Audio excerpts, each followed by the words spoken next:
Prima di parlare delle Americhe, in questo caso del Nord, dobbiamo farci una domanda. Un uomo non ha il diritto di godere del frutto del suo sudore? No, dice l'uomo della Cina, appartiene al partito.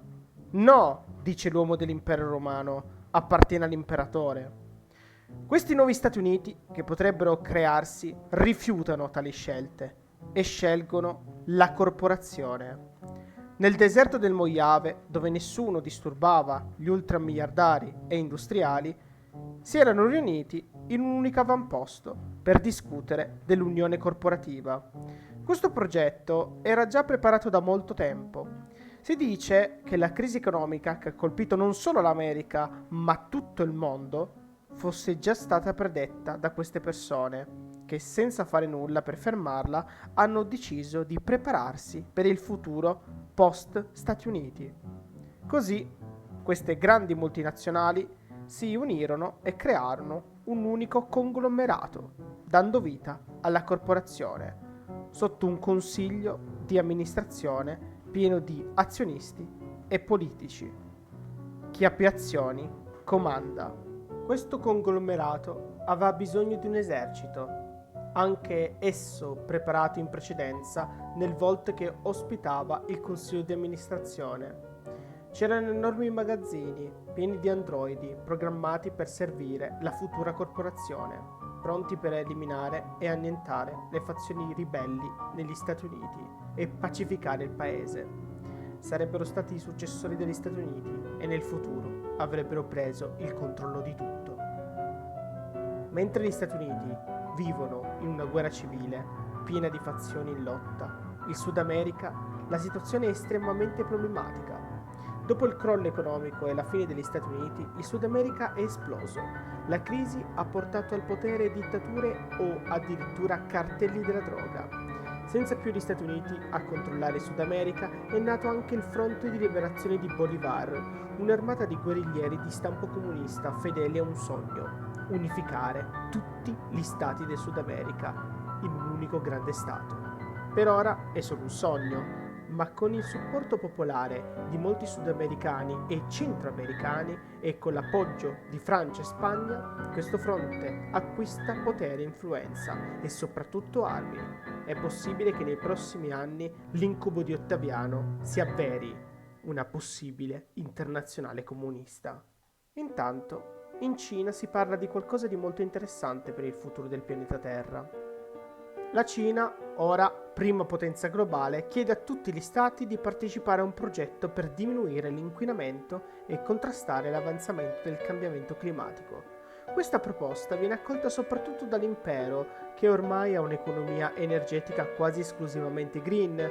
Per l'impero diminuire l'inquinamento è molto importante. Anche la Cina, dopo la vittoria contro gli Stati Uniti, vuole farsi bella di fronte a tutte le potenze mondiali, soprattutto perché molti altri paesi asiatici hanno paura che durante l'invasione del Giappone la Cina possa giocare sporco. Un paese come l'impero romano, da cui molti dipendono per portare le proprie merci nel Mar Rosso verso il canale di Suez, potrebbe in qualche modo allearsi con la Cina per tenere in pugno i paesi asiatici.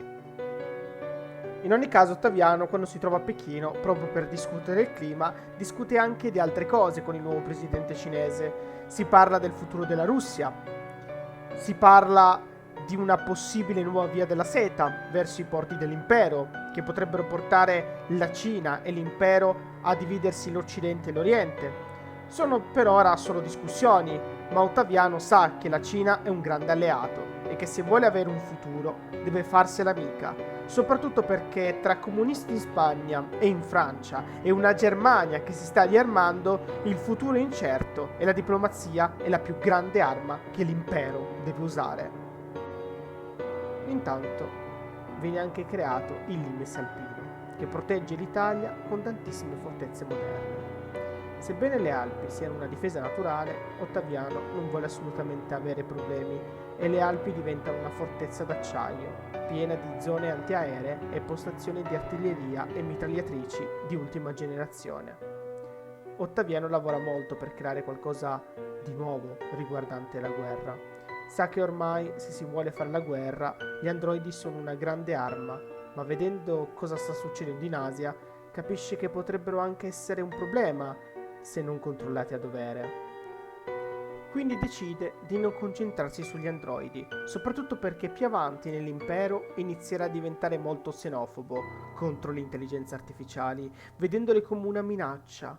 Ottaviano peggiorerà la situazione proclamando una legge di divieto di creazione di androidi in suolo romano e ogni androide trovato sul territorio dovrà essere immediatamente smaltito. In ogni caso Ottaviano studia la prima guerra mondiale e nota che in un periodo si usavano delle corazze per difendere i soldati che uscivano in trincea e così si chiede: e se l'impero iniziasse a produrre armature di difesa estremamente protettive per i soldati umani? E così nacque l'armatura teodosiana. Questo nome fu dato per ricordare le mura teodosiane che difendevano Costantinopoli, ma Ottaviano con questo nome voleva intendere che i soldati che avrebbero portato queste armature sarebbero stati la difesa contro le minacce di Roma e avrebbero resistito a ogni attacco. Queste armature, caricate da luce solare, saranno un segreto militare e verranno prodotte in massa in segreto, perché Ottaviano si è stancato di dimostrare la forza, era il momento di usarla, vedendo attorno a sé solo nazioni in situazioni delicate. Vede il Mediterraneo come terra di conquista.